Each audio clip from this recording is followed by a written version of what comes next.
Hi guys. English. Ganito talaga guys,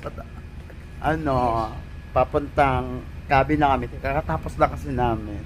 English na Ganito ba? mga itsura namin pagtapos ng trabaho, guys. Pakita mo yung crop top mo. Yung crop top.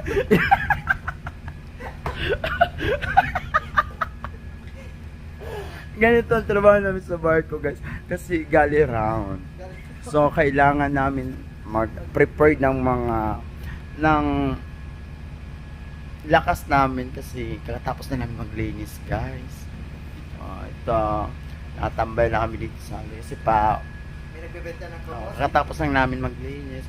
Ayan, nag-antay ng kasi ang partner ko, guys. Nagbebenta ng kamote. Para kami tatanim ng palay. Ano kami pag naglilinis sa kusina, guys, kailangan kami makabuta kasi sabi nga Pakita mo yung crop top mo.